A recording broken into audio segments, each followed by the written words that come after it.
애새끼 낳은 게 뭐 벼슬이라도 되냐? 상전 납셨네, 납셨어.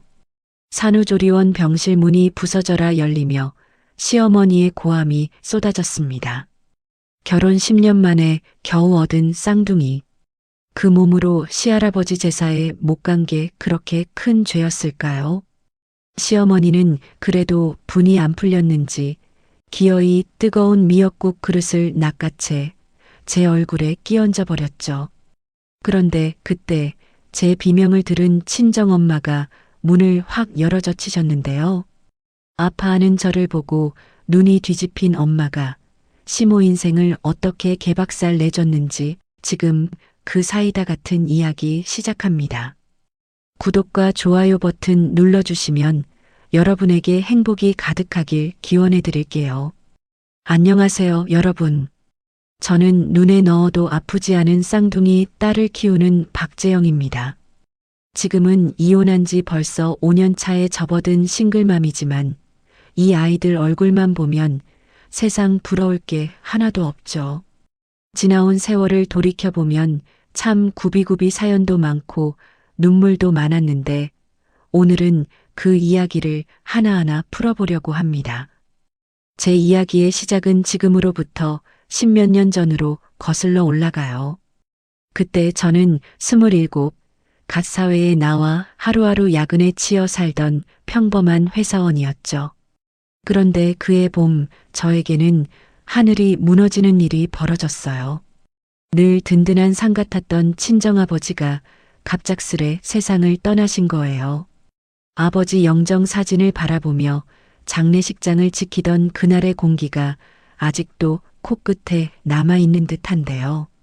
그 뒤로 저는 껍데기만 남은 사람처럼 회사와 집만 오가며 하루를 겨우 버텨냈죠.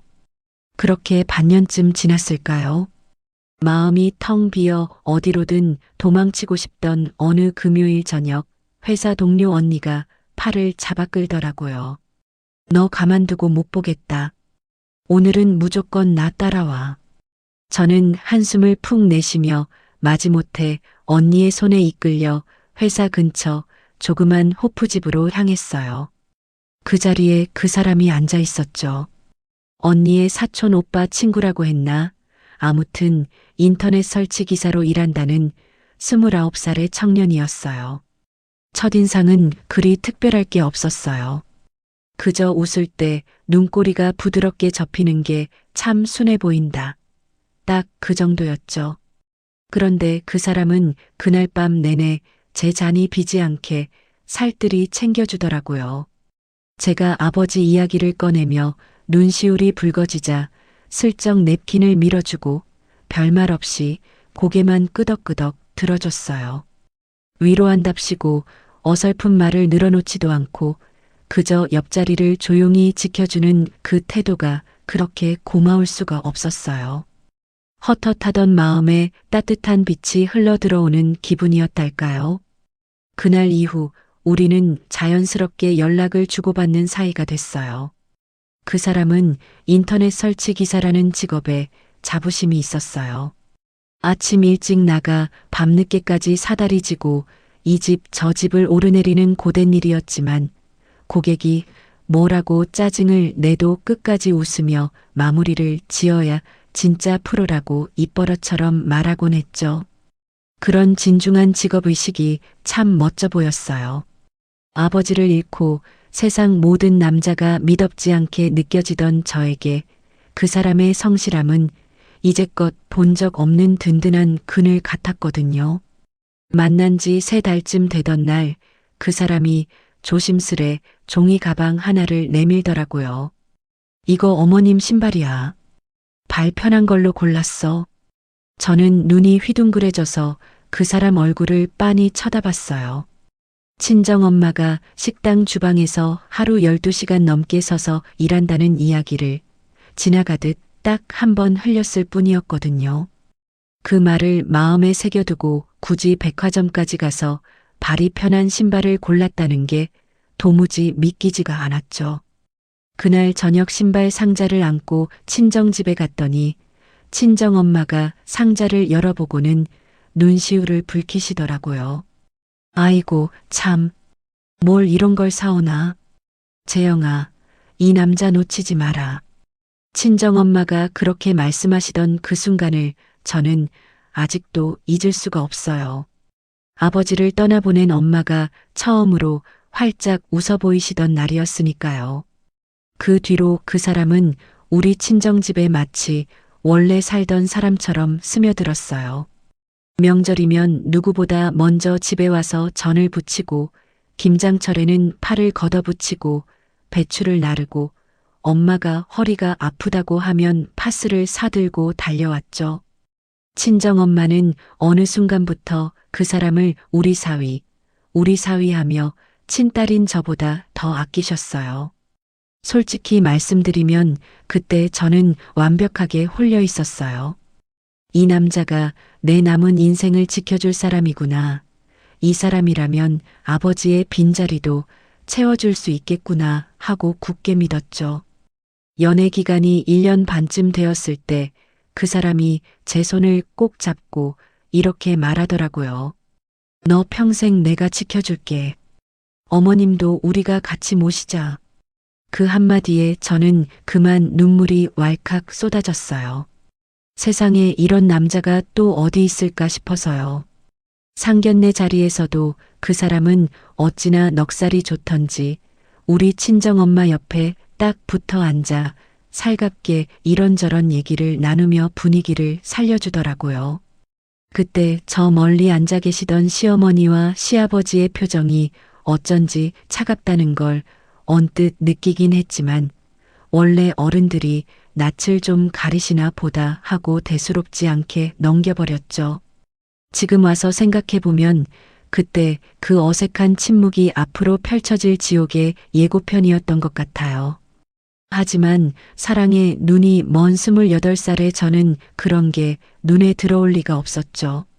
결혼식 날 하얀 드레스를 입고 손을 잡고 걸어 나오는데 그 사람이 제 귀에 대고 조그맣게 속삭이더라고요. 평생 고생 안 시킬게. 나만 믿어. 그 목소리가 얼마나 다정하고 진심 어리게 들렸는지 몰라요.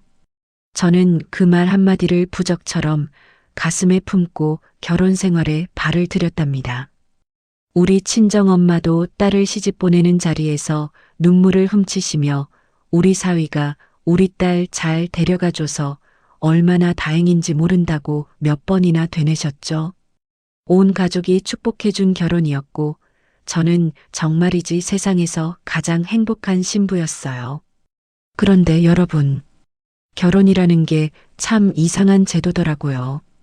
연애 시절의 그 다정함, 그 세심함, 그 눈물겨운 배려가 신혼집 현관문을 넘어서는 순간부터 서서히 색이 바래기 시작한다는 걸 그때는 정말 몰랐어요. 결혼 반지를 낀 손가락이 채 어색함을 벗기도 전에 저는 시댁이라는 곳에 진짜 얼굴을 마주하게 되었거든요. 그 얼굴은 상상하던 것보다 훨씬 더 낯설고 훨씬 더 기괴한 모양을 하고 있었죠. 신혼여행에서 돌아와 짐도 채 못 풀었을 무렵 시어머니에게서 첫 전화가 걸려왔어요. 수화기 너머로 들려오는 목소리는 상견례 때 봤던 그 어색한 미소와는 사뭇 다른 결이더라고요. 짧고 무뚝뚝하고 어딘가 명령조가 섞여 있는 그 말투에 저는 순간 등줄기가 서늘해졌어요. 하지만 그때까지도 저는 이 사람이 내 남편의 어머니이니 잘 모시고 살면 되겠지 하는 어리숙한 마음뿐이었죠. 연애 시절 그 사람이 보여주었던 자상함과 책임감이 사실은 팍팍한 자기 집 환경을 감추기 위해 정성껏 덧칠한 환상이었다는 걸 그때는 꿈에도 몰랐거든요. 그 환상이 조금씩 벗겨져 나가는 데는 그리 오랜 시간이 걸리지 않았습니다. 시어머니에게서 걸려온 전화 한 통에 저는 부랴부랴 화장을 고치고 시댁으로 향했죠. 신혼집에서 시댁까지는 차로 40분쯤 걸리는 거리였는데 그날따라 유난히 그 40분이 짧게 느껴지더라고요. 남편은 운전대를 잡고 콧노래를 흥얼거리는데 저는 조수석에 앉아 손에 든 과일 상자를 몇 번이나 고쳐 안았는지 몰라요. 첫 주말 인사인데 혹시 뭐 하나라도 실수할까봐 며느리 노릇을 잘 못한다는 소리를 들을까봐 손끝이 자꾸 차가워졌거든요. 시댁 현관문을 열고 들어서는 순간 저는 이상한 공기 하나를 딱 감지했어요. 거실 소파에 시아버지가 러닝셔츠 바람으로 벌러덩 누워 계시고 TV에서는 스포츠 채널이 우렁차게 흘러나오고 있었죠. 시아버지는 유도 선수 출신이라고 하셨는데 정말이지 체격이 어마어마했어요. 어깨는 문틀에 걸릴 만큼 넓고 팔뚝은 제 허벅지만 하고 앉아 계신 것만으로도 거실 절반이 꽉 차 보였죠. 며느리가 들어왔는데도 시아버지는 눈길 한 번 안 주고 리모컨만 만지작거리시더라고요. 주방 쪽에서 시어머니가 앞치마를 두르고 부지런히 움직이는 소리가 들려서 저는 얼른 짐을 내려놓고 가쪽으로 달려갔어요. 시어머니는 키가 저보다 한참 작은 데다 마른 편이신데 그 작은 몸으로 국 냄비를 젓고 반찬을 무치고 밥을 안 치는 걸 혼자 다 하고 계셨죠. 알고 보니 시어머니는 동네에서 조그만 수선집을 운영하시는 분이었어요. 백수 남편 대신 그 수선집 하나로 시댁의 생계를 실질적으로 꾸려오신 진짜 가장이셨던 거예요.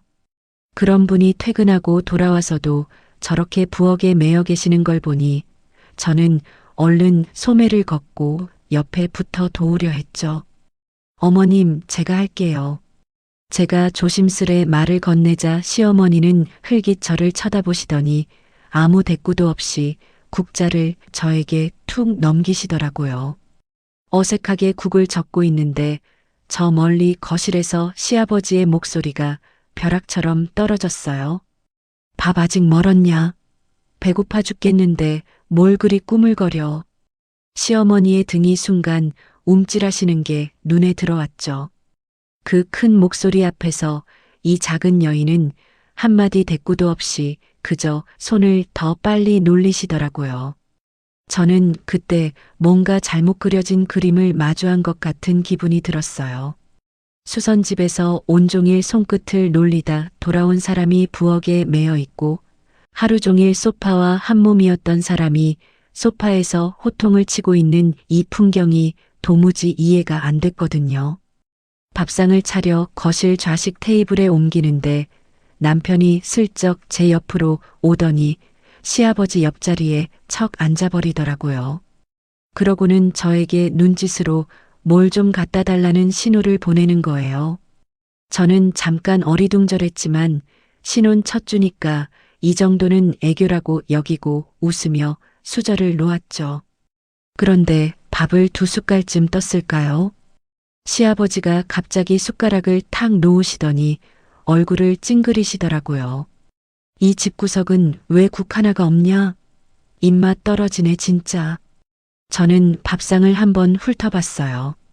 분명 김치찌개가 뜨끈하게 한가운데 놓여 있었죠. 그런데 시아버지는 그건 찌개고 국이 아니라고 하시는 거예요.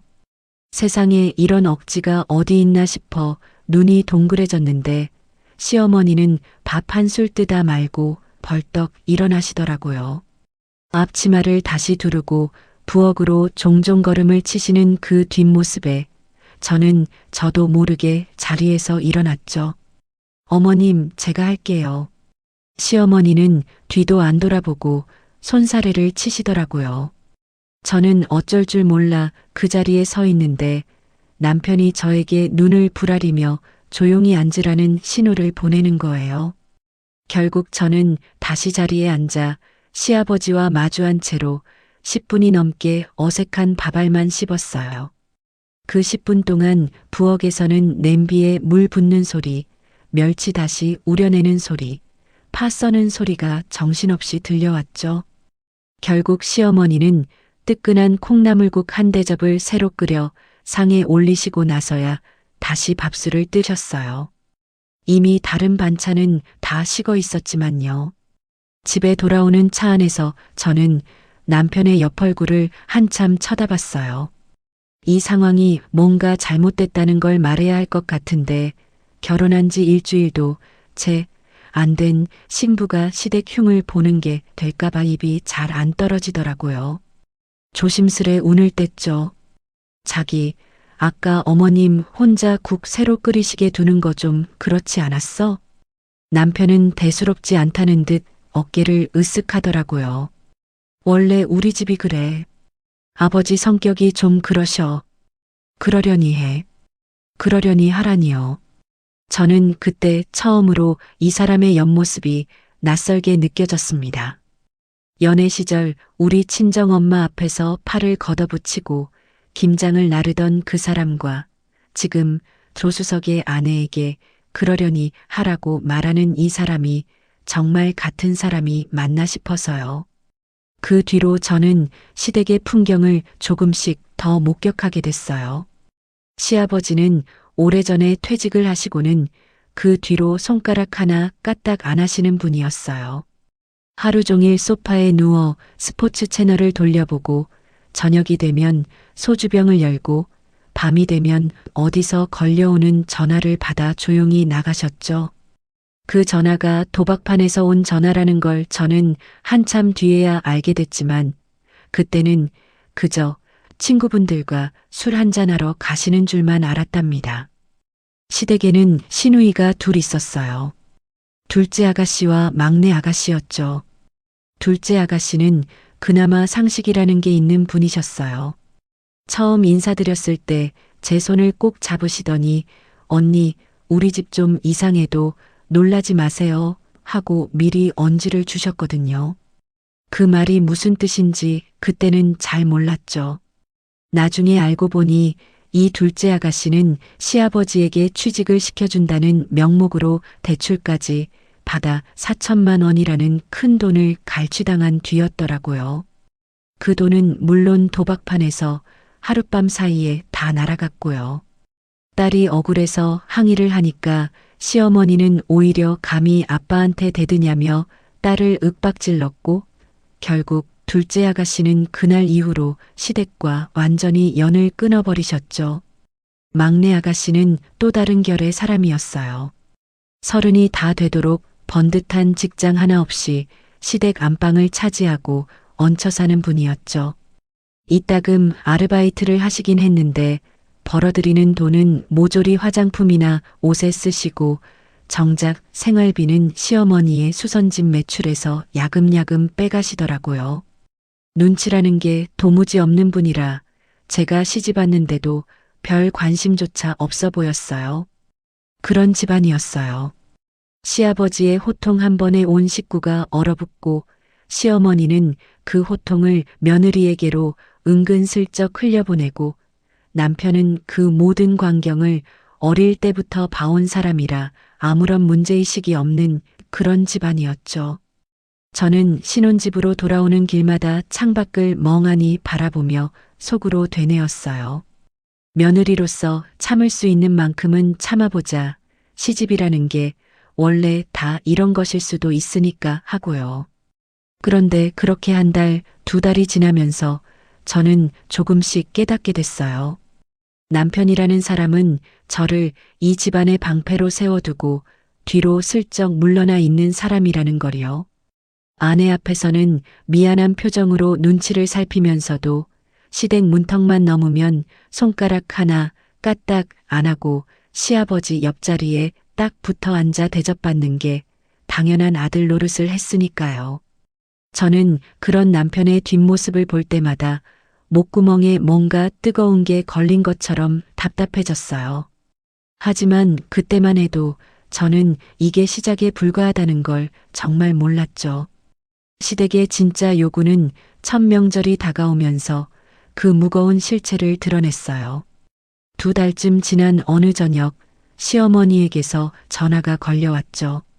수화기 너머로 들려오는 목소리는 여느 때처럼 무뚝뚝했지만 그날따라 유난히 사무적인 결이 섞여 있더라고요.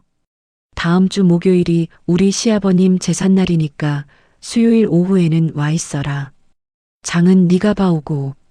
저는 순간 귀를 의심했어요. 목요일이면 평일이었고 저는 그때 회사에 다니고 있었거든요.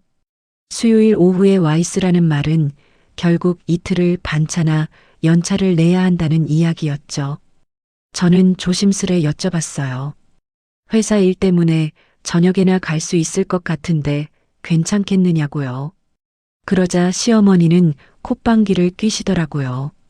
며느리가 시할아버지 제사에 그깟 회사 핑계를 대? 원래 며느리가 다 하는 거야. 그깟 회사라니. 저는 그 말이 목에 걸린 가시처럼 콕콕 박히는데 남편은 옆에서 리모컨을 만지작거리며 눈길 한 번 안 주더라고요. 결국 저는 이튿날 팀장님께 사정을 이야기하고 반차를 냈죠. 수요일 오후 커다란 장바구니 2개를 양손에 나눠 들고 시댁 초인종을 누르는데 팔이 부들부들 떨렸어요.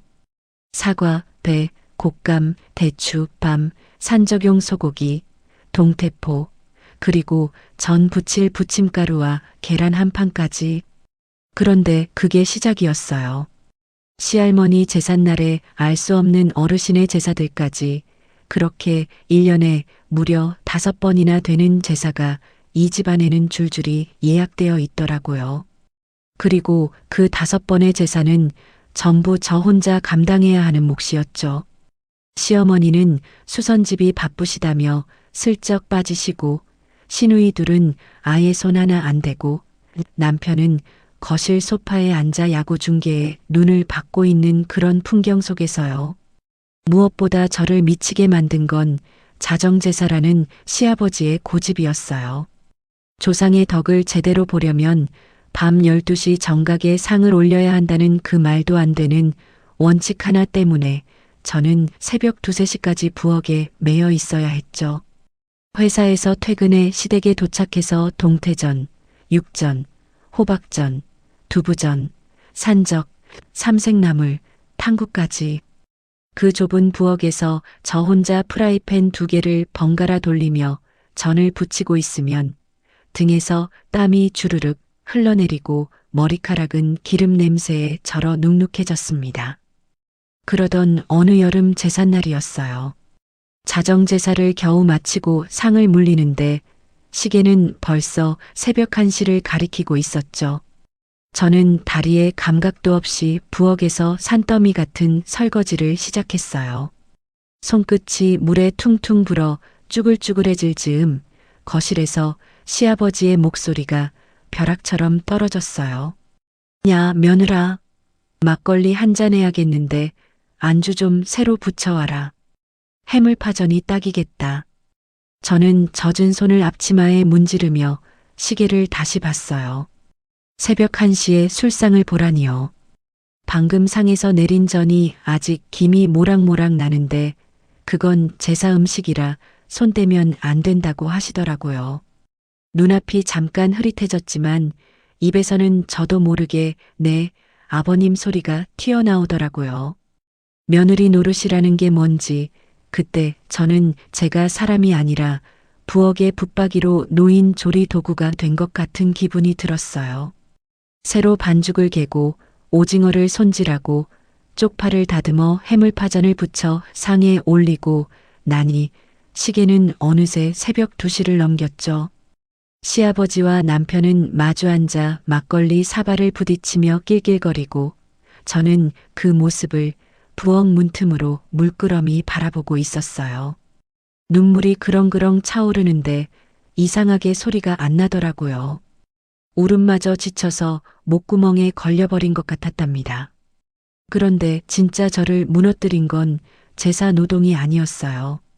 결혼한 지 1년이 지나고 2년이 지나도 저에게 아이 소식이 들리지 않자 시어머니의 눈빛이 확연히 달라지기 시작했거든요. 사실 저는 결혼 전부터 다낭성 난소증후군이라는 진단을 받은 상태였어요. 배란이 잘 안 되는 체질이라 자연 임신이 쉽지 않다는 걸 병원에서 확인받았고 남편에게도 결혼 전에 이 사실을 말했었죠. 그 사람은 그때 제 손을 꼭 잡고 우리 둘이 알콩달콩 살면 되지 아이는 하늘이 주는 대로 받자고 했었어요. 저는 그 말을 굳게 믿고 병원 치료를 병행하며 하루하루를 버티고 있었죠. 그런데 시어머니는 그런 사정을 알면서도 저를 만날 때마다 대놓고 얼굴을 찡그리시더라고요. 어느 명절날 밥상머리에서 시어머니가 숟가락을 탁 내려놓으시더니 저를 흘겨보시며 이렇게 말씀하시는 거예요. 너 제사 준비하면서 마음을 곧게 안 쓰니까 조상님이 노해서 애가 안 생기는 거야. 저는 젓가락을 든 채로 그대로 굳어버렸죠. 옆에 앉은 남편은 아무 말도 없이 밥알만 씹고 있었고 시아버지는 텔레비전 리모컨만 만지작거리시더라고요. 조상님이 노해서 아이가 안 생긴다는 그 저주 같은 말에 저는 목구멍이 콱 막혀 한 숟갈도 더 못 넘겼어요. 다낭성 난소증후군이 조상님 탓이라니 세상에 이런 억지가 어디 있나 싶어서요. 그렇다고 시어머니 앞에서 제 몸 이야기를 꺼낼 수도 없었어요. 시어머니한테 몸의 병 이야기를 꺼내는 순간 그건 곧 흠잡힐 빌미가 된다는 걸 저는 이미 몸으로 배운 뒤였으니까요. 그날 이후 시어머니의 폭언은 점점 더 노골적으로 변해갔습니다. 회사에서 야근하고 파김치가 되어 퇴근하는 저에게 굳이 전화를 걸어 시댁에 들르라고 하시더라고요. 뭐 때문이냐고 여쭤보면 네 남편 먹일 한약 지어놨으니까 네가 와서 가져가라는 대답이 돌아오는 거예요. 그 한약을 굳이 며느리 손으로 가져가야 한다는 이유가 뭔지, 시댁에서 신혼집이 지하철로 50분이 넘게 걸리는데 왜 굳이 늦은 밤에 저를 부르시는지 저는 이해할 수가 없었죠. 하지만 저는 그 무거운 한약 봉지를 양손에 나눠들고 지하철에 실려 신혼집까지 실어 날랐어요. 며느리가 시부모님이 지어주신 한약을 마다할 수는 없는 노릇이었으니까요. 그리고 어느 날인가는 제가 감기 기운이 있어 명절 준비를 하다가 잠깐 부엌 의자에 걸터 앉아 이마를 짚었더니 시어머니가 그 좁은 부엌 문틈으로 저를 쏘아보시며 이렇게 쏘아붙으시더라고요. 임신한 것도 아니면서 웬 유세야? 나는 애 셋 낳고도 시아버지 제사상 다 차렸어. 같은 여자한테서 저런 말이 나올 수 있구나. 저는 그때 처음 알았어요. 시어머니는 남편에게 억눌리며 살아오신 세월의 응어리를 만만한 며느리 앞에서 하나씩 풀어내고 계신다는 거리요. 시아버지 앞에서는 국 하나에도 벌떡 일어나 부엌으로 달려가시는 그 작은 어깨가 며느리 앞에만 서면 산처럼 커지셨으니까요. 저는 그 이중적인 모습이 사무치게 서러웠어요. 시어머니가 그렇게 저를 몰아붙일수록 저는 병원 치료에 더 매달렸어요. 배란 유도제를 맞고 호르몬 검사를 하고 부작용으로 얼굴이 붓고 몸무게가 늘어도 이를 악물고 병원을 다녔죠. 아이 하나만 생기면 이 지옥 같은 며느리 노릇에서 조금은 벗어날 수 있지 않을까. 그런 헛된 희망 하나에 매달려서요. 밤마다 신혼집 침대에 누워 남편에게 조심스레 말을 꺼내봤어요. 자기, 나 요즘 진짜 힘들어. 제사도 그렇고 어머님 말씀도 그렇고. 남편은 등을 돌린 채로 심드렁하게 대꾸하더라고요. 너무 신경 쓰지 말고 그냥 집에서 푹 쉬어. 우리 엄마가 원래 말씀을 세게 하시잖아. 푹 쉬라는 그 한마디가 그 사람이 저에게 해줄 수 있는 유일한 위로였어요. 제사 노동을 나눠지겠다는 말도, 어머니를 말려보겠다는 말도, 병원 진료에 함께 가주겠다는 말도 그 사람 입에서는 단 한 번도 나온 적이 없었죠. 저는 어두운 천장을 올려다보며 조용히 눈을 감았어요. 이 결혼이라는 배가 서서히 옆으로 기울고 있다는 걸, 그리고 그 배 안에서 저 혼자 물을 퍼내고 있다는 걸 저는 그제야 어렴풋이 알아차리기 시작했거든요. 결혼 생활이 어느덧 10년 차에 접어들던 그해 봄, 저는 여느 때처럼 산부인과 진료실에 앉아 있었어요. 그동안 수도 없이 들락거린 병원이었죠. 배란 유도제 주사에 팔이 성할 날이 없었고 초음파실에서 화면을 들여다볼 때마다 텅 빈 자궁을 확인하고 힘없이 걸어 나오던 나날의 연속이었어요. 그날도 저는 별 기대 없이 의자에 앉아 있었는데 의사 선생님이 모니터를 한참 들여다보시더니 안경을 고쳐 쓰시며 저를 돌아보시더라고요. 축하드려요. 아기집이 2개 보이시네요. 저는 그 말을 듣고도 잠깐 멍하니 있었어요. 축하한다는 말도 아기집이 2개라는 말도 제 귀에 곧바로 들어오지가 않더라고요. 의사 선생님이 웃으시며 다시 한번 쌍둥이에요라고 말씀해 주시고 나서야 저는 2 손으로 입을 틀어막고 어깨를 들썩였죠. 진료실을 나와 병원 복도 벤치에 주저앉는 순간 눈물이 뚝뚝 떨어졌어요. 무려 10년이라는 세월 동안 배란 유도제와 호르몬제와 시어머니의 저주 같은 폭언 사이에서 저는 얼마나 시들어갔던가요?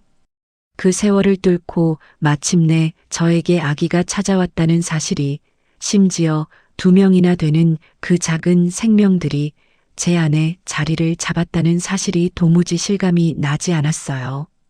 떨리는 손으로 남편에게 제일 먼저 전화를 걸었어요.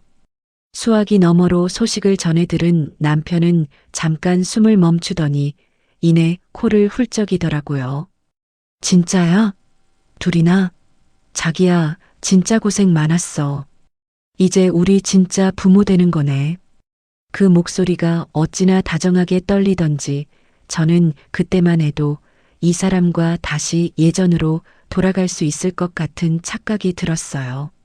그날 저녁 남편은 케이크 하나를 사들고 들어오더니 저를 꼭 안아주더라고요. 이제부터는 진짜 정신 차리고 현명하게 살자고, 성실한 아빠가 되어 보겠다고 그 사람은 제 어깨에 얼굴을 묻고 한참을 다짐하듯 말했죠. 저는 그 어깨에 기대어 참 오랜만에 안도했어요. 우리 부부에게도 이제 진짜 봄이 오는구나 싶었거든요. 시댁에도 조심스레 소식을 알렸어요. 시어머니는 수화기 너머로 잠깐 침묵하시더니 아이고, 조상 덕에 이제 손주를 보게 되었네 하며 목소리를 높이시더라고요. 시아버지도 옆에서 그래도 며느리가 시집이라고 왔으니 조상님이 봐주셨나 보다라고 하시는데 저는 그 말에 담긴 미묘한 결이 마음에 걸리긴 했지만 굳이 담아두지 않았어요. 어쨌든 겉으로나마 반겨주시는 말이었으니까요. 친정엄마는 아예 목이 다 잠기실 때까지 우셨어요. 식당에서 일하시다가 제 전화를 받고는 앞치마를 두른 채로 가게 뒷문으로 뛰어나가 한참을 우셨다고 하시더라고요.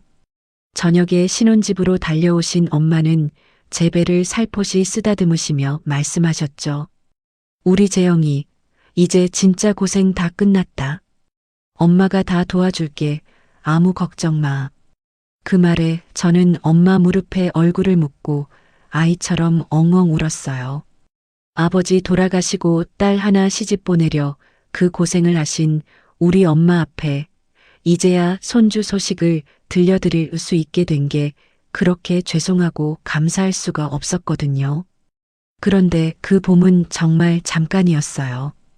임신 3개월에 접어들 무렵 어느 저녁 남편이 유난히 어두운 얼굴로 현관문을 열고 들어오더라고요. 회사 유니폼을 입고 있는데 어깨가 축 처져 있었죠.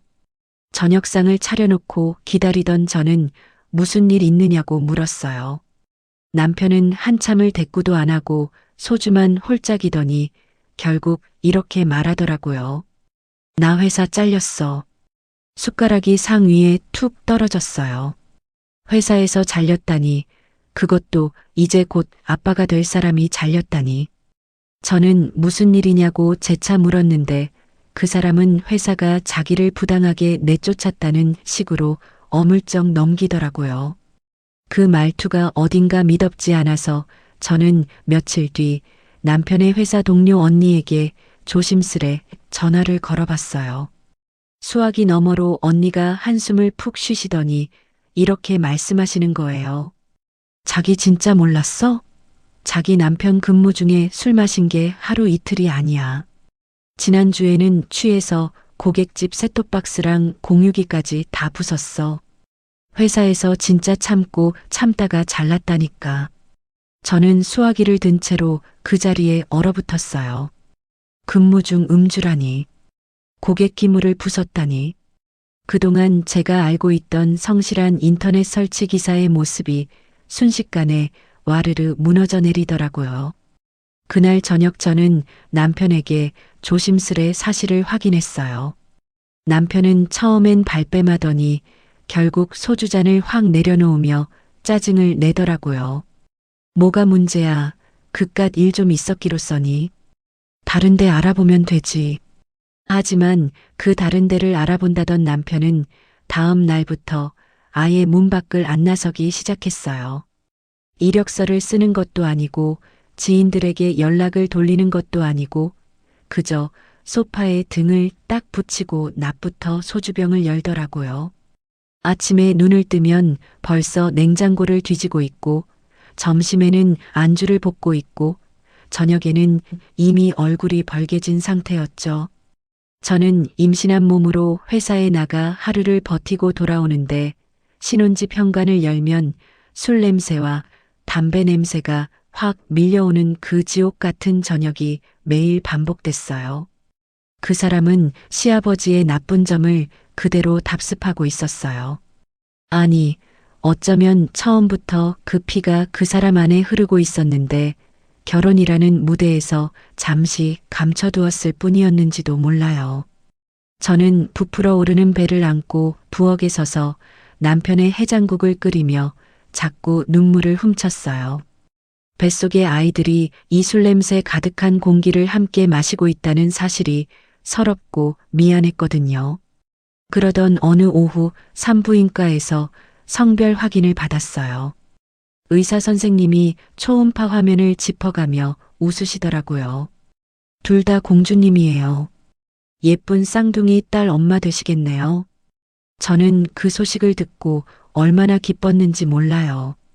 딸 둘이라니 세상에 이보다 더 예쁜 조합이 어디 있을까 싶었죠. 그날 저녁 시댁에 딸 쌍둥이 소식을 전했는데 수화기 너머 시어머니의 목소리가 순식간에 냉랭해지더라고요. 뭐, 둘 다 딸이라고? 그 한마디에 저는 명치가 콱 조여드는 것 같았어요.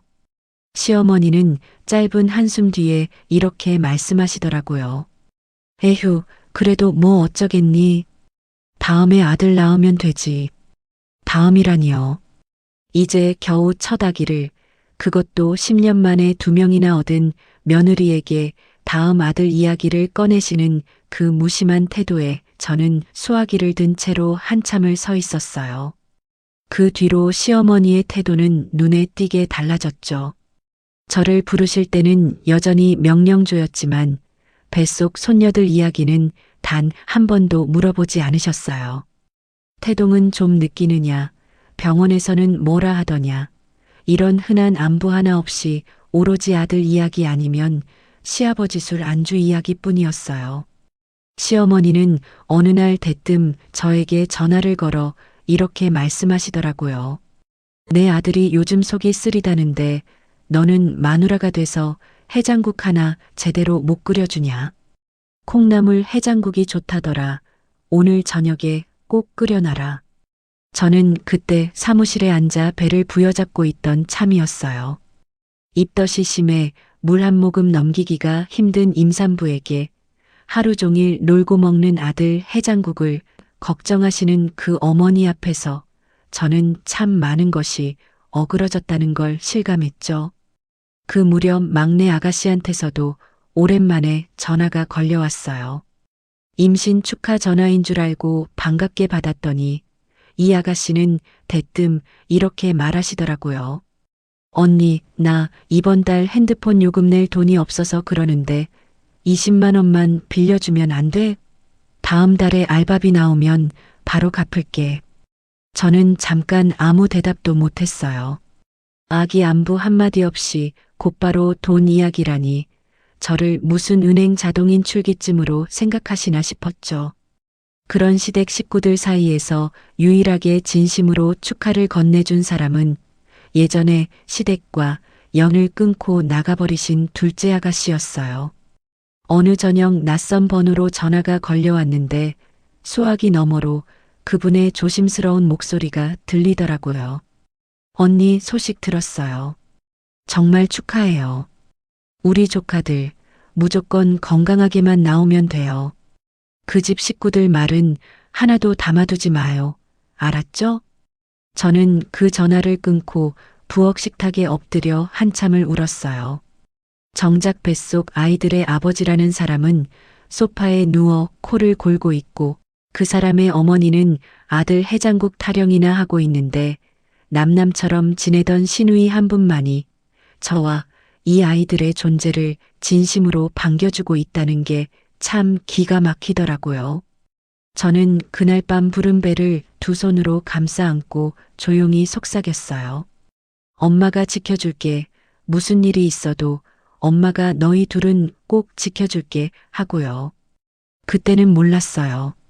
그 다짐을 지키기 위해 제가 아주 가까운 미래에 얼마나 큰 결단을 내려야 하는지를요. 임신 7개월에 접어들 무렵 제 배는 어느새 앞이 잘 안 보일 만큼 불러 있었어요. 쌍둥이라 그런지 만삭산모처럼 배가 나오는데 침대에서 몸을 일으키는 것조차 두 팔로 매트리스를 짚고 안간힘을 써야 겨우 가능했죠. 다리는 밤마다 퉁퉁 부어 종아리에 손가락을 대면 자국이 한참 남아 있었고 발등에는 신발 자국이 낙인처럼 찍혀 있었어요. 하지만 시어머니의 시계는 며느리의 배와 상관없이 여전히 제사와 명절과 시아버지의 술장 앞에 멈춰 있더라고요. 추석이 코앞으로 다가온 어느 주말, 시어머니에게서 어김없이 전화가 걸려왔어요. 수화기 너머로 들려오는 목소리는 여느 때보다 더 명령조였죠. 이번 명절엔 사람이 많이 올 거니까 전을 좀 넉넉히 붙여놔라. 목요일 오후부터 와서 준비해. 저는 부풀어 오른 배를 쓸어내리며 조심스레 말씀드렸어요. 요즘은 서 있는 것조차 힘들어서 산부인과에서도 무리하지 말라고 신신당부하셨다고 이번 명절엔 조금만 배려해 주십자 부탁드렸죠. 그러자 시어머니의 목소리 톤이 한 옥타브 올라가더라고요. 애 뵌 게 무슨 벼슬이야? 나는 애 셋 낳을 때도 시댁 제사 다 지냈어. 며느리가 그 정도도 못하면 이 집안에 들어와서 뭘 하겠다는 거야? 저는 수화기를 든 손이 부들부들 떨렸어요. 애 뵌 게 벼슬이냐는 그 말이 마치 못이 되어 명치에 콱 박히더라고요. 뭐라 대꾸를 하려는데 옆에서 소주잔을 기울이던 남편이 슬쩍 다가와 수화기를 낚아채더니 이렇게 말하는 거예요. 어머니, 알았어요. 내가 알아서 데리고 갈게요. 전화를 끊고 나서 저는 그 사람을 한참 쳐다봤어요. 알아서 데리고 간다는 그 말이 어떻게 나올 수 있는지, 이 사람은 정말 내 뱃속에 우리 아이들이 2명이나 들어있다는 걸 알고 있는 사람이 맞는지, 눈앞에 앉아있는 이 남자가 그렇게 낯설 수가 없었어요. 며칠 뒤 정기검진일이 되어 저는 산부인과 예약을 잡아두었죠. 쌍둥이 임신은 특히 초음파 검사가 잦아서 그날은 태아 성장과 양수량, 태반 상태까지 꼼꼼히 봐야 하는 중요한 날이었어요. 아침에 준비를 하고 있는데 시어머니에게서 또 전화가 걸려왔답니다. 오늘 시댁에 와서 명절에 먹을 김치 배추 좀 절이라는 말씀이시더라고요. 저는 병원 예약이 있어 오늘은 어렵겠다고 조심스레 말씀드렸죠. 그러자 수화기 너머에서 벼락이 떨어졌어요. 너는 어딜 그렇게 싸돌아다녀. 아들 낳을 몸도 아니면서 병원은 못하러 그렇게 자주 다니는 거냐? 저는 그 자리에 서서 한참을 움직이지 못했어요. 아들 낳을 몸이 아니라는 그 한마디가 제 뱃속에 있는 두 딸의 존재를 뿌리째 뽑아 던져버리는 것 같더라고요. 뱃속에서 꼬물꼬물 태동을 시작한 이 작은 생명들이 벌써부터 죄인 취급을 받고 있다는 사실에 저는 두 손으로 배를 감싸 안고 소리 없이 눈물을 흘렸어요. 아가들아, 미안해. 엄마가 정말 미안해. 그 말이 목구멍에 걸려 자꾸만 되뇌어졌죠. 전화를 끊고 나니 소파에 늘어져 있던 남편이 슬쩍 눈을 뜨더라고요. 저는 눈물을 훔치며 이 사람에게 마지막 지푸라기를 잡는 심정으로 말을 걸었어요. 자기, 어머님이 오늘 병원 가지 말라고 하셔. 그래도 나 오늘은 꼭 가야 해. 자기가 어머님한테 좀 말씀 좀 드려주면 안 돼? 남편은 잠깐 눈을 껌뻑이더니 이불을 확 뒤집었으며 이렇게 말하더라고요. 아, 진짜 왜 자꾸 나 피곤하게 해? 그냥 어머니 말씀대로 좀 하면 안 돼? 너 때문에 내가 어머니한테 시달리는 거 안 보여? 저는 그 이불 위로 떨어지려던 눈물을 급히 소매로 닦았어요. 이 사람은 정말 끝까지 자기 어머니의 아들일 뿐 제 남편이 되어줄 생각이 없구나. 저는 그때 아주 조용한 결단을 하나 내렸어요. 이 집에서, 이 사람 옆에서 이 아이들을 낳을 수는 없겠다는 결단이었죠. 그날 저녁 저는 안방으로 들어가 커다란 여행 가방을 꺼냈어요. 임신복 몇 벌과 속옷, 산모 수첩과 병원 진료 카드, 통장 하나를 챙기고 나니 짐이 별로 남지도 않더라고요.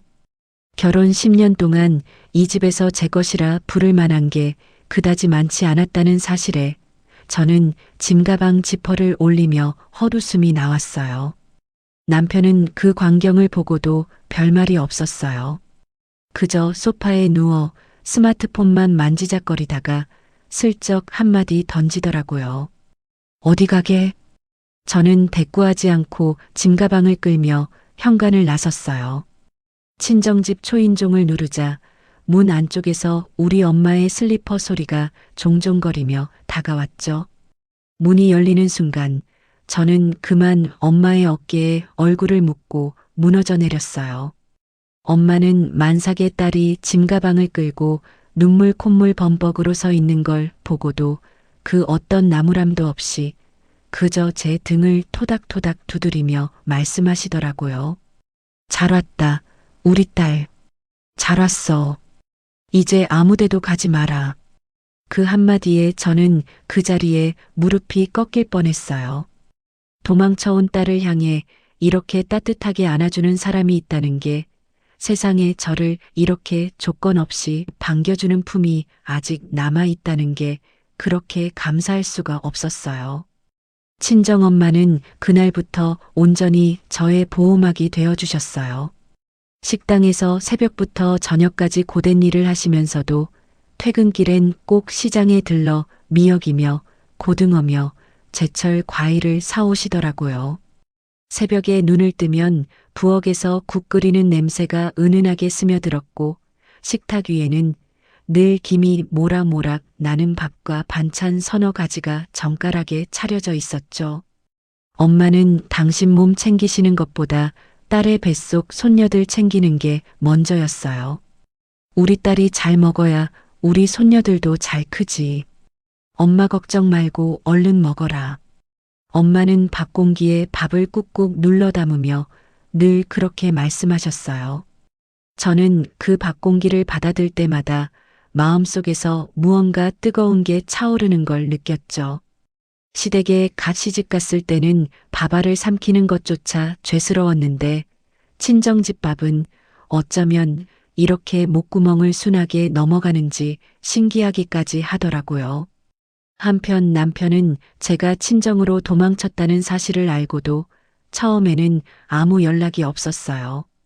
사흘쯤 지나고 나서야 전화가 걸려왔는데 아내의 안부를 묻는 게 아니라 다짜고짜 짜증부터 내더라고요. 너 지금 뭐 하는 거야? 어머니가 나 잡고 하루 종일 소리 지르시잖아. 너 진짜 이럴 거야? 저는 수화기를 든 채로 잠깐 웃음이 나왔어요. 만삭의 아내가 왜 짐 싸서 나갔는지, 병원 검진은 무사히 받았는지, 뱃속 아이들은 잘 있는지, 그런 걸 묻는 남편은 이 세상에 존재하지 않는 것 같더라고요. 저는 조용히 대꾸했죠. 당신 어머니한테는 당신이 알아서 해. 나는 이제 그 집에 갈 힘도 없어. 전화를 끊고 저는 부엌 식탁에 앉아 미역국 그릇을 물끄러미 내려다봤어요. 이제 이 사람과 나눌 말이라는 게 얼마 남지 않았구나 하는 예감이 짙게 밀려오더라고요. 그 뒤로 저는 남편의 전화를 아예 무음으로 돌려두었어요.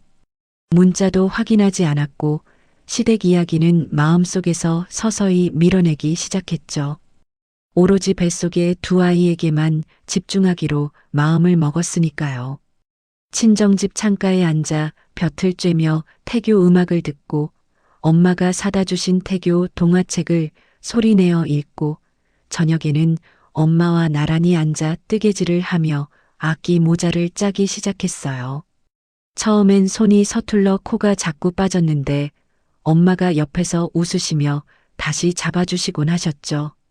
그렇게 실 한 코 한 코를 엮어가는 동안 제 마음속 어딘가 팽팽하게 당겨져 있던 실도 조금씩 느슨해지는 게 느껴졌답니다. 산딸이 다가올 무렵 엄마는 저를 앉혀놓고 조심스레 봉투 하나를 내미시더라고요. 봉투 안에는 산후조리원 예약증이 들어 있었어요. 그것도 우리 동네에서 제일 시설 좋기로 소문난 곳이었죠. 저는 눈이 휘둥그레져 엄마를 쳐다봤어요. 엄마, 이거 얼마나 비싼 데인데. 나 그냥 집에서 조리해도 되는데. 엄마는 제 손을 꼭 잡으시더라고요. 우리 딸 10년 만에 아이 낳는 거야. 그것도 쌍둥이. 남들 2번 낳을 걸 한 번에 낳는 건데 엄마가 이 정도는 해줘야지. 걱정 말고 좋은 데서 몸 잘 풀어. 엄마가 꼭 해주고 싶어서 그런 거니까 아무 부담 갖지 마. 저는 그 봉투를 두 손으로 꼭 쥔 채 한참을 울었답니다.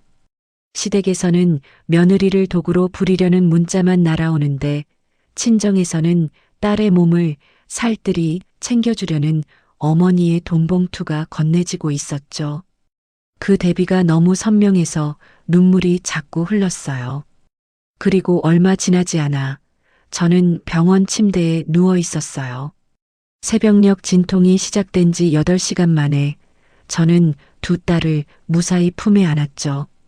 첫째 아이가 세상에 나올 때 우렁차게 울음을 터뜨리고 뒤이어 둘째 아이가 조금 더 작은 울음소리로 뒤따르는 그 순간을 저는 죽는 날까지 잊지 못할 거예요.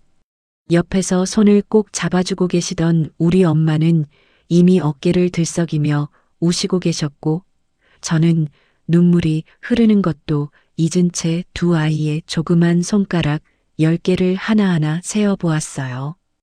이 손가락들을 지키기 위해서라면 저는 이제 그 무엇이든 할 수 있을 것 같다는 생각이 그때 처음 들었답니다. 두 아이를 낳고 산후조리원에 자리를 잡은 첫날, 저는 그야말로 몸이 물먹은 솜처럼 늘어져 있었어요. 쌍둥이를 낳은 산모의 몸이라는 게 어찌나 무겁고 아팠는지 손가락 하나 까딱하는 것도 벅차더라고요. 회음부가 얼얼하게 아리고 전몸살이 밀려와 가슴이 돌덩이처럼 단단해지고 밤새 두 아이 수유를 번갈아 하고 나면 눈꺼풀이 저절로 감겨왔죠. 그런데도 두 딸 얼굴을 들여다볼 때면 그 모든 통증이 잠깐 잊혀지는 게 참 신기했어요. 작디 작은 손가락이 제 새끼손가락을 꼭 쥐어올 때면 저는 이 아이들을 위해서라면 뭐든 할 수 있겠다는 다짐이 몇 번이고 되풀이됐거든요. 그런데 참 이상하죠. 며느리가 아이를 둘씩이나 낳아 병원에 누워 있는데 시댁 쪽에서는 그 흔한 전화 한 통이 오지를 않더라고요. 손녀들 얼굴을 보러 뛰어오시는 시부모의 모습은 어디에도 없었어요.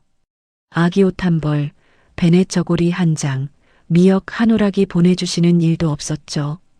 남편은 출산 다음 날에야 슬그머니 병실에 나타났는데 갓 태어난 두 딸의 얼굴을 어색한 표정으로 잠깐 들여다보더니 10분도 채 안 되어 도망치듯 병실을 빠져나갔어요. 그 뒷모습을 물끄러미 지켜보던 우리 엄마가 낮게 혀를 차시더라고요. 저게 애비냐? 저게 서방이야? 엄마는 그 한마디만 남기시고 아무 말씀도 안 하셨지만 저는 엄마 눈가에 그렁그렁 맺힌 그 눈물의 의미를 잘 알고 있었어요. 산후조리원에 들어온 지 사흘째 되던 아침, 저는 침대에 몸을 반쯤 일으키고 앉아 우리 엄마가 새벽부터 정성껏 끓여오신 미역국을 한 숟갈씩 떠먹고 있었어요. 소고기가 넉넉히 들어간 미역국은 참으로 구수했죠. 엄마는 옆에서 앉아 계시다가 잠깐 통화할 게 있다며 휴대전화를 들고 복도로 나가시더라고요. 저는 혼자 침대에 걸터 앉아 미역국 그릇을 무릎에 올려놓고 조용히 한 숟갈씩 뜨고 있었어요. 그런데 바로 그때 조리원 방문이 벌컥 열리는 거예요. 노크도 없이 인사도 없이 문고리를 확 잡아채는 그 거친 손길에 저는 화들짝 놀라 고개를 들었죠. 문 앞에 시어머니가 서 계시더라고요. 손에는 조그만 검정 손가방 하나만 달랑 든 채 얼굴에는 무언가 잔뜩 벼르고 온 사람의 표정이 걸려 있었어요. 저는 순간 숟가락을 놓칠 뻔했지만 며느리 된 도리로 얼른 몸을 추스르며 어머님 오셨느냐고 인사를 드렸죠.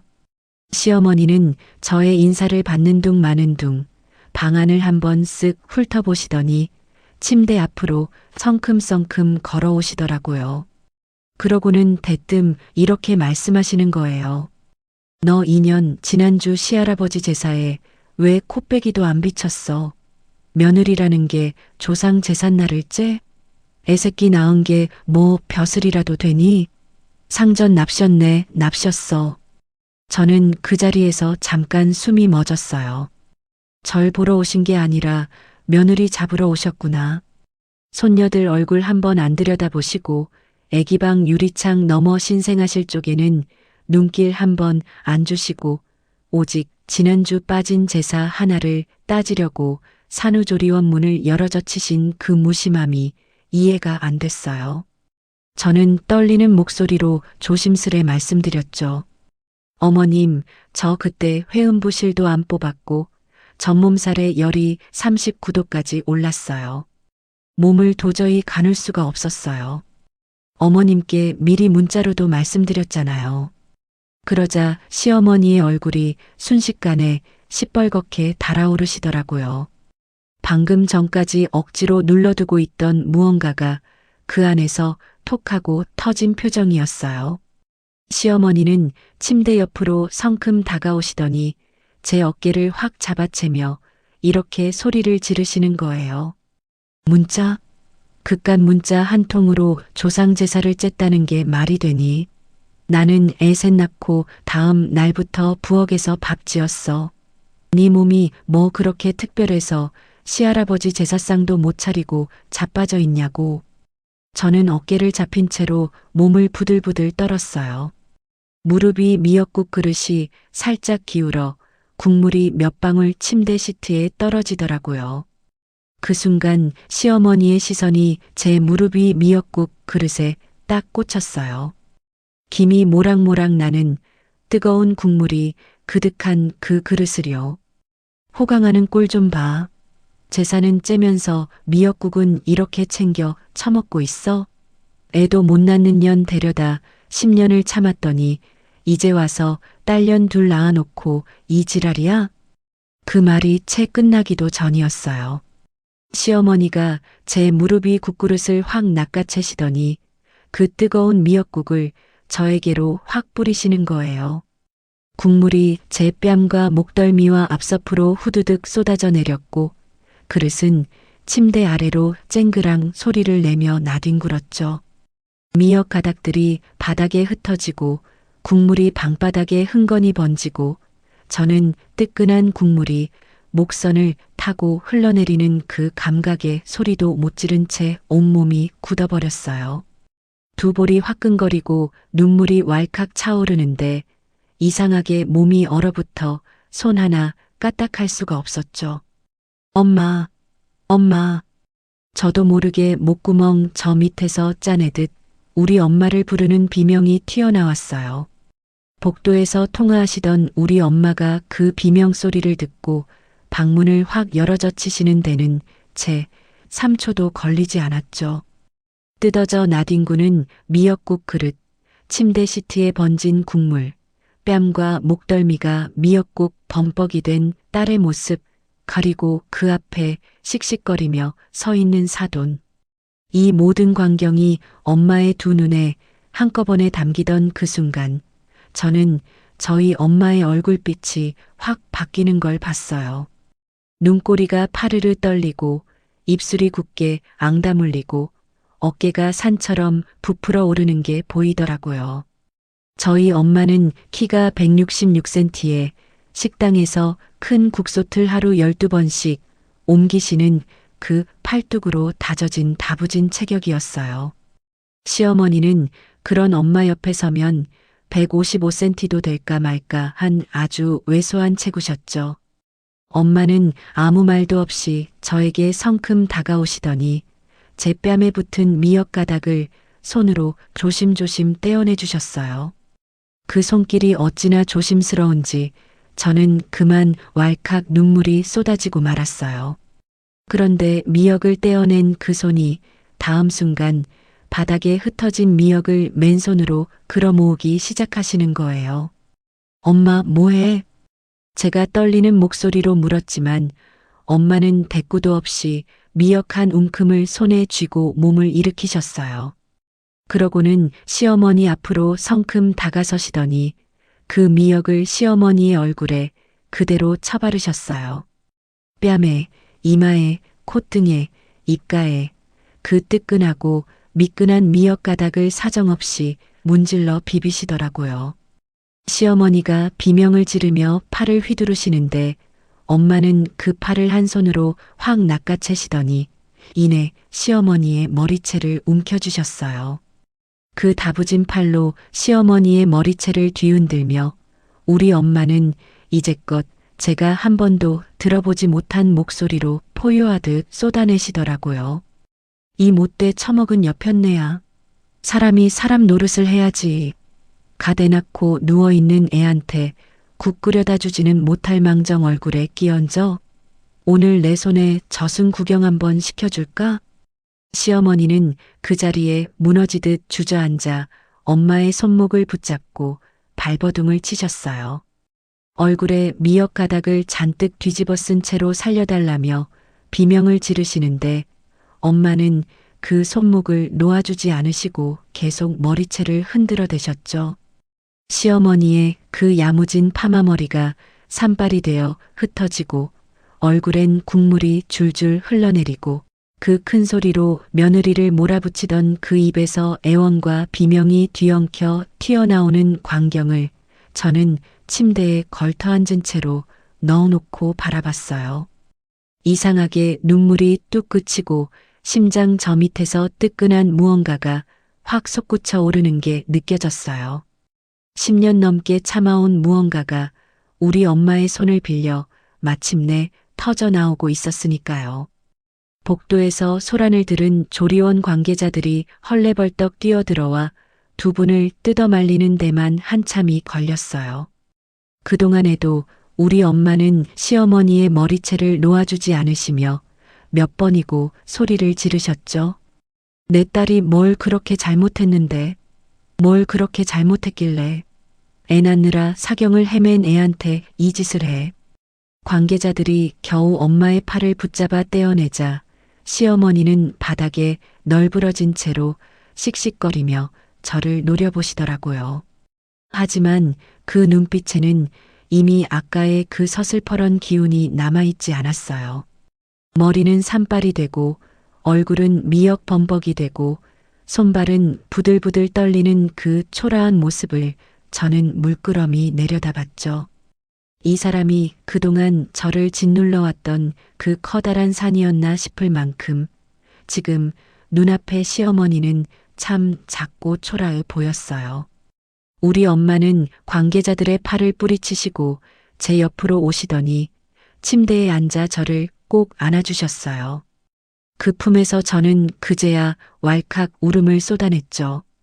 뜨거운 국물에 데인 뺨보다 시어머니의 폭언에 상처받은 마음보다 우리 엄마의 그 다부진 팔이 저를 감싸 안는 그 순간이 더 뜨겁게 느껴졌어요. 그날 저는 알았어요. 이 결혼은 여기서 끝이라는 걸요. 이제 더 이상 저 사람의 며느리로 살 이유가, 아니 살 힘 자체가 저에게 남아있지 않다는 거요. 산후조리원에서의 그 미역국 사건이 있고 난 뒤 저는 며칠 밤을 뜬 눈으로 지새웠어요. 아이들 수유 때문에 몸이 늘 잠에 굶주려 있었는데도 이상하게 눈만 감으면 뜨끈한 국물이 목덜미를 타고 흘러내리던 그 감각이 되살아나 소름이 오조소 돋더라고요. 조리원 침대에 누워 천장을 올려다보는 밤이면 저는 어느새 두 손을 배 위에 올린 채 조용히 계산을 하고 있었어요. 이 결혼을 정리하는데 얼마가 필요할까? 두 아이를 데리고 어디서부터 다시 시작해야 할까? 그런 계산들을요. 조리원에서 퇴소하던 날 저는 짐가방을 챙기며 우리 엄마에게 조심스레 말을 꺼냈어요. 엄마, 나 이혼할래. 엄마는 아이 짐을 정리하시던 손을 잠깐 멈추시더니 저를 물끄러미 쳐다보시더라고요. 무언가 대답을 고르시는 그 짧은 침묵 뒤에 엄마의 대답이 툭 떨어졌어요. 진작에 그랬어야지. 엄마가 왜 그 말을 이제야 듣는지 모르겠다. 엄마는 그렇게 말씀하시고는 저를 꼭 안아주셨어요. 며느리로 10년을 참아낸 딸의 결정 앞에서 엄마는 나무람도 걱정도 없이 그저 두 팔로 저를 감싸 안으시더라고요. 저는 그 품에서 조용히 다짐했어요. 이제 두 딸에게 부끄러운 엄마가 되지 않도록 이 결정을 끝까지 밀고 나가겠다고요. 친정집으로 돌아온 첫 주에 저는 이혼 소송을 맡길 변호사 사무실을 알아보기 시작했어요. 인터넷으로 후기가 좋은 변호사님을 몇 분 추려두고 상담 예약을 잡고 그동안 시댁에서 겪은 일들을 잊어버리기 전에 노트에 하나하나 정리해 나갔죠. 자정제사에 시달리던 새벽들, 회사에 반차 내고 장봐 나르던 명절들, 아들 낳을 몸이 아니라며 저주를 퍼붓던 시어머니의 폭언들, 그리고 만삭의 아내를 두고 술만 퍼마시던 남편의 뒷모습까지. 노트에 옮겨 적는 손이 자꾸만 떨렸지만 저는 이를 악물고 한 줄 한 줄 눌러 썼어요. 이 기록들이 앞으로 저와 두 딸의 미래를 지켜줄 방패가 될 테니까요. 이혼 통보가 남편의 귀에 들어간 건 조리원 퇴소 후 열흘쯤 지난 어느 저녁이었어요. 변호사님을 통해 정식으로 이혼 조정 신청서가 시댁으로 발송되었고 그날 밤 남편은 반쯤 미쳐 날뛰며 친정집으로 달려왔죠. 그런데 우리 엄마가 먼저 그 사람을 문 앞에서 딱 막아 세우셨어요. 저는 안방에서 아이들 수유를 하며 그 광경을 문틈으로 지켜봤어요. 장모님, 재영이 좀 만나게 해주세요. 딱 한 번만요. 한 번만 이야기하게 해주세요. 남편이 현관 앞에 무릎을 딱 꿇으며 그렇게 애원하더라고요. 얼굴엔 벌써 눈물이 흐르고 있었고 어깨는 들썩거리고 목소리는 갈라져 있었죠. 엄마는 팔짱을 낀 채로 그 사람을 내려다보시더니 아무 말도 없이 슬리퍼 한 짝을 신고 마당으로 내려서시더라고요. 며칠 뒤 이번엔 남편이 우리 엄마의 식당까지 찾아갔다고 하더라고요. 점심 장사가 한창인 시간에 앞치마를 두르고 솥 앞에 서 계시던 엄마 앞으로 달려가서는 손님들이 다 보는 그 홀 한복판에서 그대로 무릎을 꿇었대요. 어머니, 저 진짜 잘못했어요. 우리 재영이 없이는 저 못 살아요. 애기 엄마 없이는 저 진짜 못 살아요. 한 번만 다시 생각해달라고 전해주세요. 엄마 말씀에 따르면 그 사람은 손님들이 다 보는 그 자리에서 눈물 콧물 다 짜내며 무릎을 꿇고 빌었다고 하시더라고요. 그런데 우리 엄마는 손에 들고 있던 국자를 탁 내려놓으시고 그 사람 앞에 두 손을 허리에 척 얹고 서시더니 이렇게 일갈하셨대요. 어디서 개가 짖어. 우리 딸 앞에서 술만 퍼마시던 그 입으로 이제 와서 뭐? 못 산다고? 못 사는 건 우리 딸이 이제까지 못 살았지. 자니가 뭘 못 살아. 두 번 다시 여기 얼씬거리지 마. 다음에 또 오면 그땐 정말 구정물을 확 끼얹을 테니까. 엄마는 그날 저녁 집에 오셔서 그 이야기를 저에게 들려주시며 어찌나 통쾌해 하시던지 저는 오랜만에 소리내어 웃었어요. 우리 엄마의 그 매서운 한마디에 남편은 얼굴이 벌개진 채로 식당 문을 열고 도망치듯 나가버렸다고 하시더라고요. 그 뒤로 남편은 문자로, 전화로, 심지어 SNS 메시지까지 온갖 방법으로 저에게 연락을 시도했어요. 아이들이 보고 싶다는 말, 자기가 정말 정신 차렸다는 말, 어머니 아버지 두 번 다시 만나지 않겠다는 약속까지 온갖 감성팔이 문구가 제 휴대전화 화면을 뒤덮었죠. 저는 그 문자들을 하나하나 읽지도 않고 그대로 캡처만 해서 변호사님께 전달했어요. 이혼 소송에서 유리한 증거로 쓸 수 있다는 조언을 이미 받아둔 뒤였거든요. 그런데 본격적으로 소송 준비를 하며 남편의 재정 상태를 조사하던 어느 날 변호사님이 저에게 서류 한 뭉치를 내밀며 조심스레 말씀하시더라고요. 이거 좀 보셔야 할 것 같아요. 남편분 앞으로 되어 있는 대출 내역인데요. 액수가 좀 큽니다. 저는 그 서류를 받아들고 눈을 크게 떴어요. 은행 대출, 저축은행 대출, 카드론, 심지어 대부업체까지 남편의 이름 앞으로 걸린 빚이 총 6천만 원이 넘게 잡혀 있더라고요. 저는 그 서류를 몇 번이고 다시 읽었어요. 결혼 생활 동안 저는 남편 명의로 이 정도의 빚이 있다는 이야기를 단 한 번도 들은 적이 없었거든요. 인터넷 설치 기사로 벌어오던 월급은 다 어디로 갔을까요? 그 큰 돈을 대체 어디에 썼단 말일까요? 변호사님은 저를 지그시 바라보시더니 조심스레 한마디 덧붙이시더라고요. 대출 이용 내역을 보시면 상당 부분이 도박 사이트와 관련된 결제 이력으로 보입니다. 남편분 아버지도 같이 이용하시던 사이트로 확인이 되네요.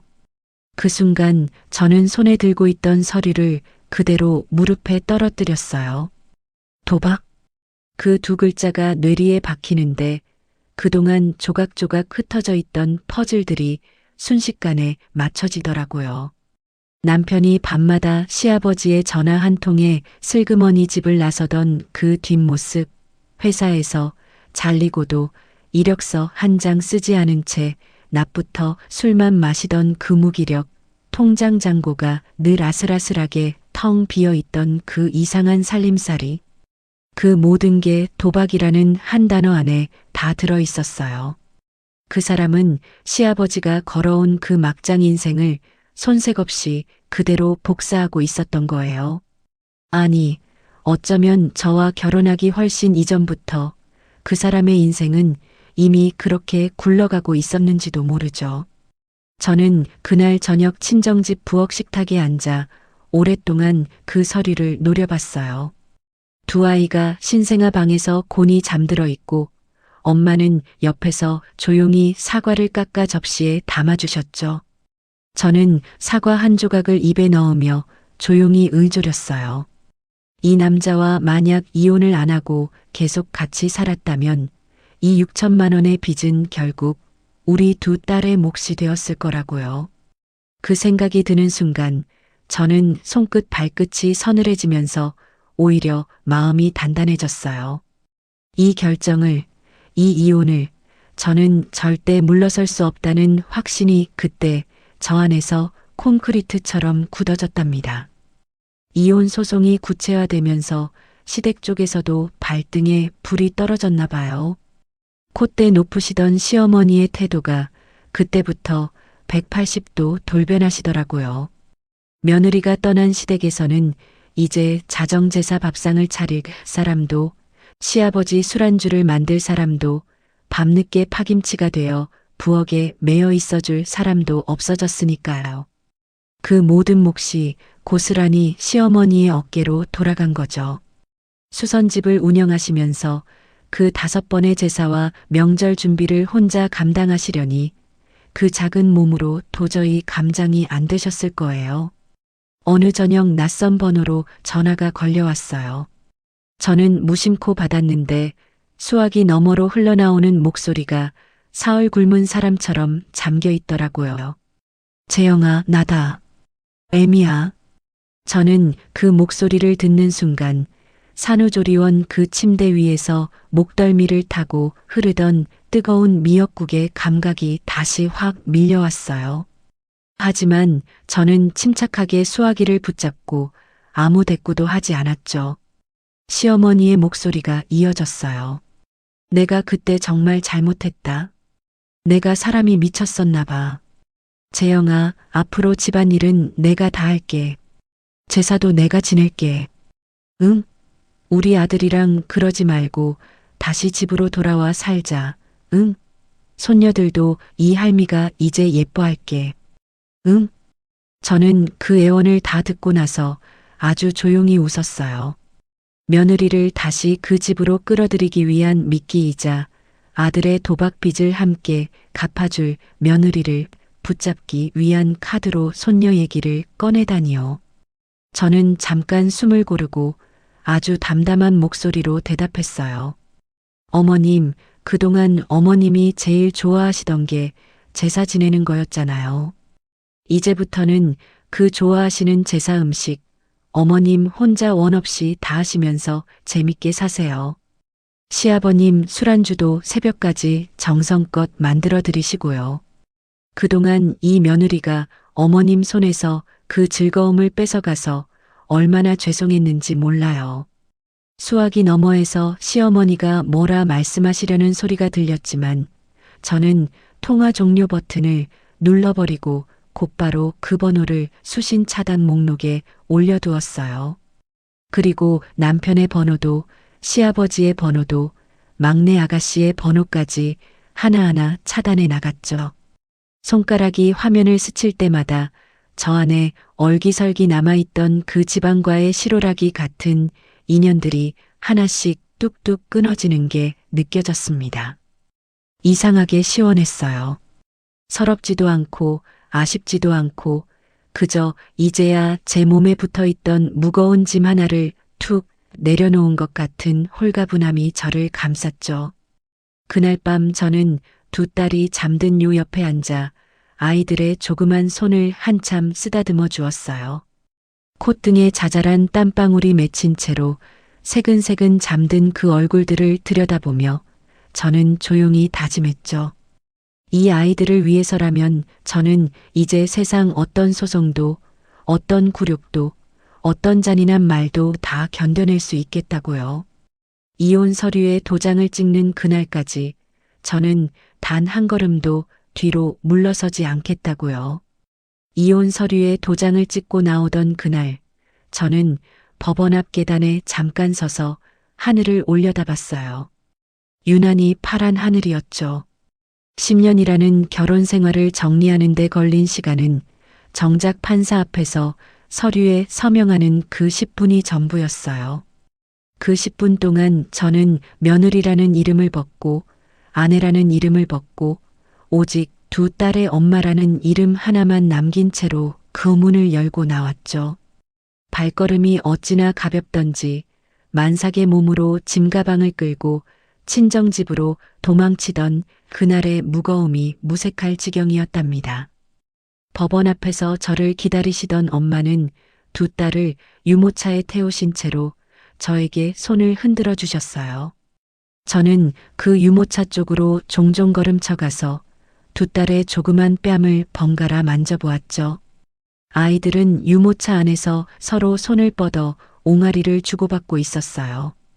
그 조망만한 손가락 10개와 발가락 10개, 뽀얗게 오른 두 뺨을 들여다보는데 저는 그만 그 자리에 쭈그리고 앉아 눈물을 훔치고 말았어요.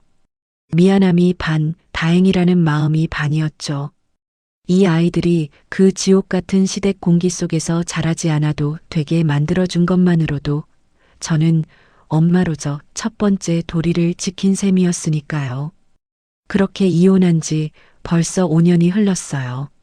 시간이라는 게 어찌나 빠른지 신생아실 요람에 나란히 뉘어놓았던 두 딸이 이제는 유치원에 다니며 아침마다 셔틀버스를 잡아 타는 나이가 되었답니다.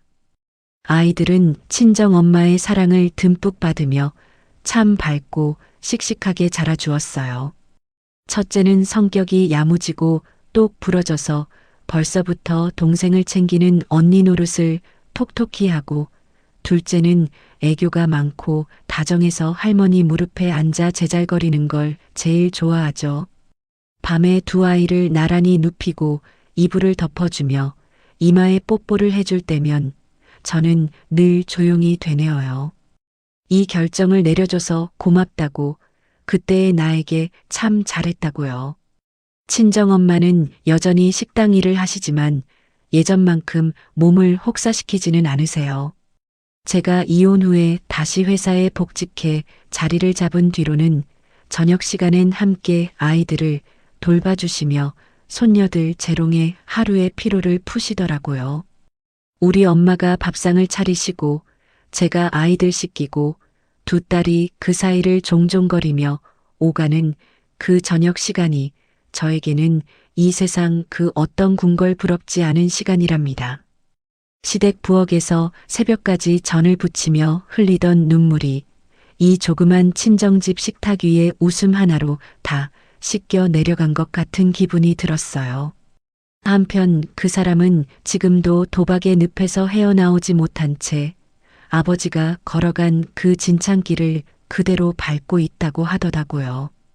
이혼 후에도 저축은행이며 대부업체며 여기저기서 돈을 끌어다 도박판을 전전한 모양이에요.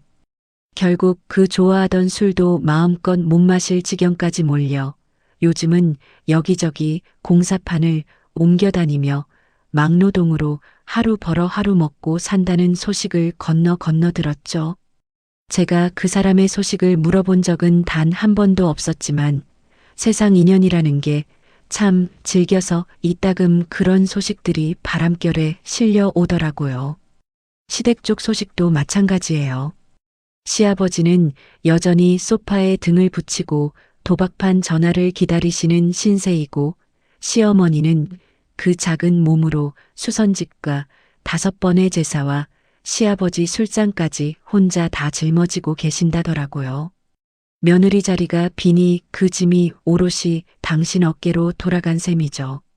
저는 그 이야기를 들을 때마다 아무 감정도 들지 않았어요. 통쾌하다는 마음도 안 됐다는 마음도, 그저 그 집안일은 이제 그 집안 사람들이 알아서 할 일이라는 담담함만 남더라고요. 그런데 잊을만 하면 그 사람에게서 전화가 걸려오는 거예요. 번호를 바꾸고 또 바꿔도 그 사람은 어떻게든 새로운 번호를 알아내서 전화를 걸어오더라고요. 대개는 술에 잔뜩 취한 밤이었어요. 자기야, 나야. 애들 목소리 한 번만 들려줘. 제발 한 번만. 수화기 너머로 코를 훌쩍이며 감성팔이를 하는 그 목소리를 들으면 저는 예전 같으면 마음 한구석이 잠깐이라도 흔들렸을지 몰라요. 하지만 이제는 그런 흔들림조차 남아있지 않더라고요. 저는 아주 담담한 목소리로 대답하죠. 밀린 양육비 원 단위까지 정확하게 다 입금하고 나서 다시 전화해. 그전엔 우리 애들 근처에 얼씬거릴 생각도 하지 마. 그 사람은 그때마다 눈물을 짜내며 사정이 어렵다는 둥, 요즘 일이 없다는 둥, 온갖 핑계를 늘어놓더라고요. 이혼 판결문에 매달 얼마씩 양육비를 지급하라는 조항이 분명히 명시되어 있는데도 5년 동안 그 사람이 제대로 입금한 달은 손에 꼽을 정도였죠. 저는 그 사람의 눈물에 흔들리지 않으려고 몇 번이고 마음을 다잡았어요. 제가 여기서 물러서는 순간 그 사람은 앞으로도 아빠 노릇 흉내만 내며 두 딸을 이용하려 들게 뻔했으니까요. 그래서 저는 아주 차분하게, 그러나 아주 단단하게 준비를 해두었어요. 만약 이 사람이 끝까지 양육비를 지급하지 않는다면 저는 배드파더스라는 인터넷 신상 공개 제도를 활용할 계획이에요. 얼굴과 이름과 직장까지 인터넷에 공개해 사회적으로 확실히 각인시킬 준비를 이미 마쳐두었죠. 그 외에도 출국 금지 신청, 양육비 이행 명령 소송, 재산 강제 집행까지 법이 저에게 허락한 모든 무기를 저는 하나하나 손질해 두었어요. 필요한 서류들은 파일 폴더에 색깔별로 정리되어 제 책상 서랍 안에 얌전히 잠들어 있죠. 그 사람이 조금이라도 두 딸의 삶에 걸림돌이 되는 순간 저는 그 서랍을 열어젖힐 준비가 되어 있어요. 며칠 전엔 그 사람이 또 술에 취해 전화를 걸어와서는 이런 소리를 하더라고요. 애들 커가는데 아빠 얼굴은 알아야 하지 않겠어? 잠깐 얼굴만 보게 해줘. 밥이라도 한 끼 사줄게. 저는 잠깐 웃음이 나왔어요. 밥이라도 사준다니. 5년 동안 양육비 한 푼 제대로 못 보낸 사람이 밥 한 끼로 아빠 노릇을 사려 하다니 참 뻔뻔하기도 하시더라고요. 저는 아주 조용히 대답했어요. 우리 애들 밥은 내가 잘 먹이고 있어. 그리고 아빠 도리는 밀린 양육비 통장 잔고로 확인시켜줘. 그거 하나만 채워지면 그때 다시 이야기하자. 전화를 끊고 저는 잠깐 창밖을 내다봤어요. 이상하게 눈물이 나지 않더라고요. 예전 같으면 그 사람 전화 한 통에도 밤새 뒤척였을 텐데 이제는 통화 종료 버튼 한 번이면 그 사람 목소리를 마음속에서 완전히 밀어낼 수 있게 되었더라고요. 시간이라는 게, 그리고 두 딸이라는 존재가 저를 이렇게까지 단단하게 만들어 주었어요. 두 딸을 키우면서 저는 스스로에게 한 가지 약속을 하나 했어요. 이 아이들을 절대로 시댁 식구들처럼 키우지 않겠다는 약속이었죠. 남편의 그늘 아래에서 자기 의견 하나 못 내던 시어머니처럼 부모에게 대출까지 뜯기고도 대꾸 한마디 못하다가 결국 연을 끊어야 했던 둘째 아가씨처럼 30이 다 되도록 부모 집에 얹혀 사는 막내 아가씨처럼, 그리고 아버지의 그림자를 그대로 밟으며 도박판을 전전하는 그 사람처럼 키우지는 않겠다는 다짐이었어요. 그래서 저는 두 딸에게 늘 그렇게 가르쳐요. 남자한테 기대지 말라고, 시집이라는 것도 인생의 정답이 아니라고, 무엇보다 스스로 벌어 스스로 서는 사람이 되어야 한다고요. 첫째가 유치원에서 남자친구를 만들었다고 자랑할 때도 저는 웃으며 말해주었어요. 그 친구가 예쁘고 좋으면 잘 지내. 그런데 그 친구 없어도 우리 딸은 씩씩하게 잘 살 수 있어야 돼. 알았지? 첫째가 고개를 갸웃하며 알았다고 대답하는데 저는 그 조그만 얼굴에 대고 다시 한번 눈을 맞춰주었죠. 이 아이들이 자라 어느 날 사랑을 하고 결혼을 하게 되는 날이 오더라도 저처럼 10년을 미련하게 참지 않는 여자로 커주었으면 하는 마음 하나로 저는 매일 밤 그런 이야기를 아이들에게 들려주고 있어요. 이혼 후에 5년이라는 시간은 저에게 잃은 것보다 얻은 것이 훨씬 많은 시간이었어요. 시댁이라는 이름의 무거운 옷을 벗었고 남편이라는 이름의 가짜 그늘에서 걸어 나왔고 며느리라는 이름의 굴레를 풀어놓았죠. 그 대신 저는 두 딸의 엄마라는 이름 하나로 하루하루를 온전히 채워나가고 있어요. 새벽에 아이들 도시락을 싸고 아침에 유치원에 데려다주고 낮에는 회사에서 열심히 일하고 저녁에는 엄마와 저녁상 앞에 앉아 두 딸의 그날 있었던 일을 조잘조잘 듣는 그 하루가 저에게는 눈물나게 소중해요. 가끔 잠들기 전에 그 시절을 떠올려 봐요. 인터넷 설치 기사복을 입고 우리 친정 엄마에게 발편한 신발을 사다 주던 그 사람의 얼굴을요. 그 사람의 다정함이 어디까지가 진심이었고 어디부터가 연기였는지 저는 지금도 잘 모르겠어요. 어쩌면 그 사람 자신도 몰랐을지 모르죠. 다만 확실한 건 지금의 저는 그 시절의 저에게 다시 돌아가고 싶지 않다는 거예요. 아무리 다정한 신발 선물을 다시 받는다 해도, 아무리 완벽해 보이는 상견례 자리를 다시 마련해 준다 해도, 저는 이제 그 다정함 뒤에 숨겨진 진짜 얼굴을 알아볼 수 있는 눈을 가진 사람이 되었으니까요. 오늘도 저는 두 딸의 손을 양쪽에 하나씩 잡고 길을 걸어요. 앞으로 이 아이들과 함께 걸어갈 길이 항상 꽃길이지만은 않겠죠. 양육비 소송이 남아있고 아이들이 커가면서 아빠의 부재에 대해 물어보는 날도 올 거고, 세상의 편견 어린 눈초리를 견뎌내야 하는 날도 있을 거예요. 하지만 저는 이제 무섭지 않아요. 저에게는 저를 낳아주신 우리 엄마의 든든한 팔뚝이 있고, 두 딸의 조그만 손이 있고, 그리고 무엇보다 10년의 결혼 생활을 견뎌내고 여기까지 걸어온 제 자신의 두 다리가 있으니까요. 이 이야기를 여기까지 들어주신 여러분, 정말 고맙습니다. 어디선가 저처럼 며느리라는 이름의 무거운 짐을 지고 계신 분이 있다면, 그 짐이 정말 감당 안 되는 순간에는 부디 조용히 짐을 내려놓으실 수 있는 용기를 가지시길 저는 마음 다해 응원해 드리고 싶어요. 우리 인생은요, 누군가의 며느리이기 이전에 온전히 나 자신의 것이니까요. 여러분, 오늘 사연 어떻게 들으셨나요?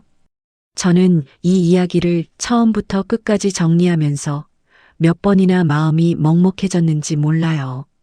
27살에 아버지를 여의고 세상에 홀로 던져진 것 같던 한 여자가 다정한 남자를 만나 부푼 마음으로 결혼했다가 시댁의 그 무거운 그늘 아래에서 10년을 참아내고 결국 두 딸을 품에 안은 채 그 문을 박차고 나오기까지. 이 사연자님이 걸어온 길을 생각하면 참 마음이 저릿하면서도, 또 한편으로는 이렇게 씩씩하게 걸어 나와 주신 것이 얼마나 다행인지 모르겠어요. 세상에는 지금 이 순간에도 며느리라는 이름 아래, 아내라는 이름 아래, 엄마라는 이름 아래 저 혼자 삼키고 계신 분들이 참 많으실 거예요. 그 어떤 이름이든 그 무게가 나를 짓누르는 순간이 온다면 잠깐 내려놓아도 괜찮다는 걸 오늘 이 사연자님이 우리에게 보여주신 것 같아요. 사연자님께 응원의 댓글을 남겨주세요. 큰 위로가 되어줄 거예요. 오늘도 고부 여정과 끝까지 함께 해주셔서 감사합니다.